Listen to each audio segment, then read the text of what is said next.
Yeah, it's time to talk about Tiger games.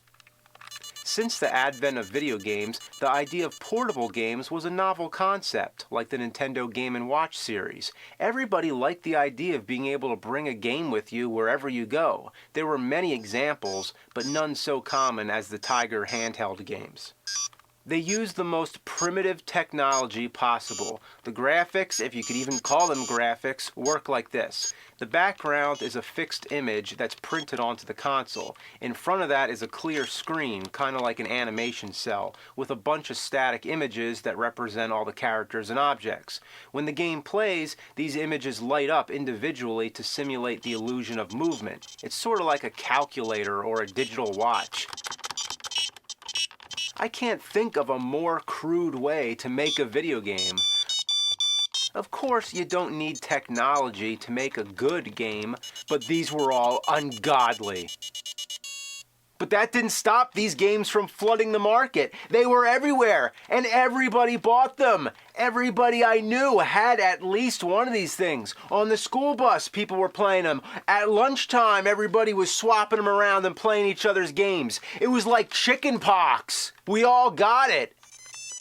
It was the cheapest option for a handheld game. You could find them at any store, they were convenient for birthday presents, and each one was its own individual game. You didn't need to get any other game cartridges to play on them.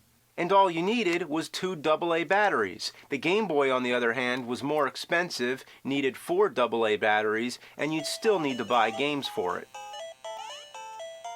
Tiger was like the poverty version. For a lot of us, it was either this or nothing. And nobody minded. These things brainwashed us. They had colorful artwork that looked way better than it. Somehow gave you the impression that you were holding an arcade machine in your hands. The commercials made them look awesome, but really, they were garbage. These games were so mass-produced, it was like a swarm of mosquitoes sucking our blood, and we all got bit. The most shameless part of it is that these games tried to be more than what they were.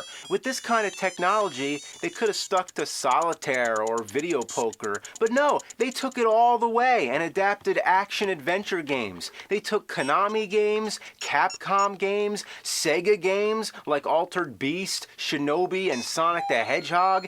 Any video game franchise ended up butchered on one of these things. Any licensed product, movies, TV shows, this Tiger got its claws on everything. When you adapt a well-known game, everybody knows what the real game is supposed to be like. You have something to compare it to. The difference is night and day. But hey, the idea of playing Mega Man 2 on the go? Why not? Mega Man using a gun instead of his arm cannon? Sure, I guess somebody just looked at the atrocious cover to the original Mega Man and thought, okay, he's got a gun, put it in the game. And how about running out of ammo? Have you ever wanted to play a Mega Man game where you can run out of ammo? Well, this is it. Street Fighter 2.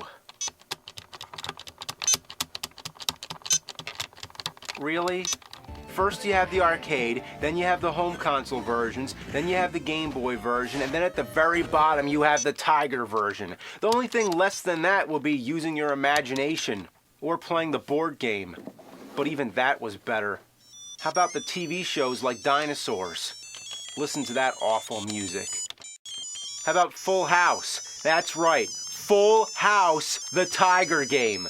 You play as Michelle, I think, going around slapping high fives while fighting against inanimate objects. Apparently everything in the Tanner household came alive and is trying to kill you. Personally, I prefer the Super Nintendo version of Full House Tournament Fighter. Well, mostly don't. Oh, mercy. For games that are so basic, you'd think they'd be easy to pick up and play, but many of them, I can't even figure out what you're supposed to do. I just mash buttons and wait for something to happen. A game this simple should not need an instruction manual. Some of them, I wonder if they're defective. In the bowling game, I haven't even been able to hit one pin. The ball goes straight for the pins, then it disappears. What is happening? The controls a lot of times are counterintuitive. Anybody who's played a video game knows that the D-pad controls your movement and the buttons perform actions. With Tiger games, anything goes. In Castlevania 2, the whip is up or down on the D-pad, while the buttons on the right are jump up, jump right, and the sword, which is actually a throwing dagger, by the way. Chip and Dale's Rescue Rangers had jump and pick on the left, and on the right, to move, it's just one big button that says forward. Every one of these games had some kind of quirky control when they should have just emulated what's on an NES controller.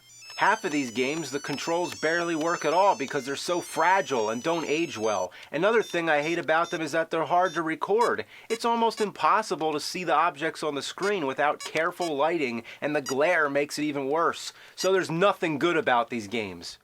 Other game companies like Konami released a lot of their own games on handheld devices like this, but most of them died out when Game Boy became popular.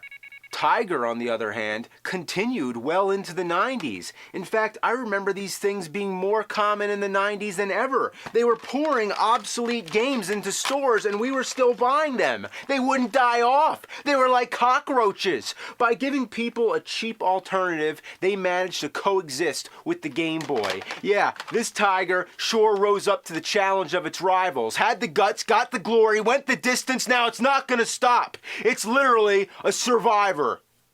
People have discussions like, are video games art? Or something like that. Well, I have a better one. Are Tiger games video games? These are a caveman's version of video games. These were a step back in human evolution. These are the most desperate attempt at entertainment. You could save up for a Game Boy, or just go, Oh no, I've actually gotten to this point. It's time to talk about the wrist games. Ugh.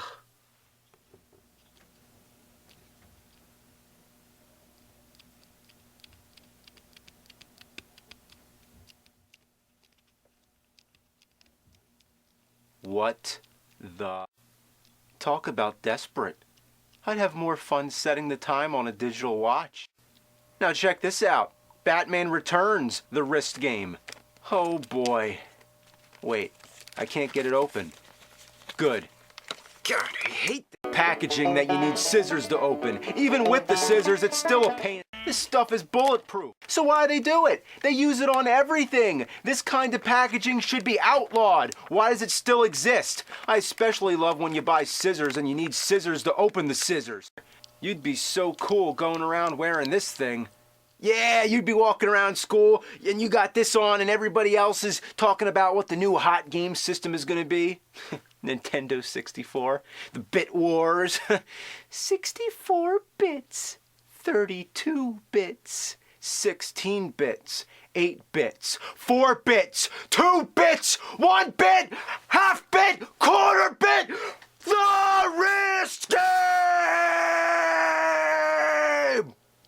And you thought that was it for Tiger, huh? Handheld games, wrist games, Tiger, Pokemon, walkie-talkies? Yeah! That's not enough? Well, how about Tiger Game Console? In 1997, this was Tiger's belated answer to the Game Boy. You'd think it was called the Game.com, but it's actually the Gamecom. Gamecom active. This thing tried to be hip and cutting edge. It had a stylus pen, making it the first touchscreen game console, and PDA features like a phone book, a calendar, a calculator, and a built-in solitaire game. You could even connect a dial-up modem to it to access the internet, text only. I don't believe it myself. Imagine reading your email on this thing, and you'd have to hook it up to a modem so you couldn't leave your house anyway. Why not just use a computer? It was supported by cartridge games. The game included with the system was a mediocre puzzle game called Lights Out, where the objects to turn out all the lights. Beyond that, it was a bunch of ports like Mortal Kombat Trilogy. I don't see Scorpion or Sub-Zero. Trust me, they're not there. There's Rain and Reptile. How could you have a Mortal Kombat game without Scorpion or Sub-Zero? And who would want to play this on a crappy black and white portable console anyway? Then there's Duke Nukem. At least the voice sounds pretty good.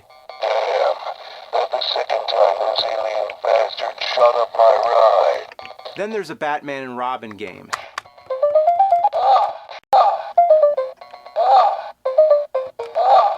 Then there's the Lost World Jurassic Park. Isn't it always fun to dodge things that come from behind? Then there's Resident Evil 2. The same thing happens to me when I tried to play the real Resident Evil 2. You get about 3 seconds to figure out the control and a zombie latches itself onto you and kills you. Great! Why do they have to start you right next to the zombie? Can't I get a chance? Turning yourself around is like waiting for a minute hand on a clock. Ah! Finally, I got him. So, that's the Gamecom. Needless to say, it flopped, especially with Nintendo dominating the portable gaming market. So hey, why not just follow whatever Nintendo's doing? That mentality is what brought us what I think so far is the worst video game console I have ever played. The R-Zone. This is basically a version of the Virtual Boy. Yes, I said that. As if the Virtual Boy isn't already enough. Just look at it. What planet did this thing come from? Here's how it works. You take the game cartridge, you slide it into the system, then the screen lights up. Then you strap the thing on your head. And that's one thing I have to give it credit for, is that they actually thought to have a head strap. Anyway, the image gets projected right here. There's supposed to be a piece of reflective plastic. It's missing, but you could use almost anything. So you put it there, and then it projects the game right there. And keep in mind, this is portable, so you'd be going around public like, hey guys, how you doing? I'm just playing a game here. Just when you thought the most sorry, pathetic excuse for a video game was the Tiger wrist games, oh no, imagine playing one of these up close to your eye in red and black. Good Lord, you thought I was kidding, but it's true. This actually happened. Unlike the Virtual Boy, which causes eye strain and headaches within minutes, this thing does it immediately. Having it over one eye meant you had to go cross-eyed to look at it, or cover the other eye. By the way, the game itself sucks just as much as the other Tiger games. Thought you could turn around? Yeah, right. I love how the advertisements always show a kid playing it. Look at his expression. He's horrified. And in the commercial, the kid's screaming in agony. You better not blink. Indy 500 roars into the R-Zone. Was this thing intended as a torture device? What made them think this was a good idea? They did it because Nintendo did it. It couldn't have been a coincidence. Both systems came out in '95. Tiger saw what Nintendo was doing and thought, that's the new hot ticket. See, red and black video games that you play close to your eye. If it was blue and black, I'm sure it would have been the same thing. The original idea of the Virtual Boy, so I thought, was to emulate virtual reality to make you feel like you're really there. Well, the R-Zone got as far away from that idea as possible. It's so far removed from common sense that it's baffling. What were they thinking? Case closed. It sucks.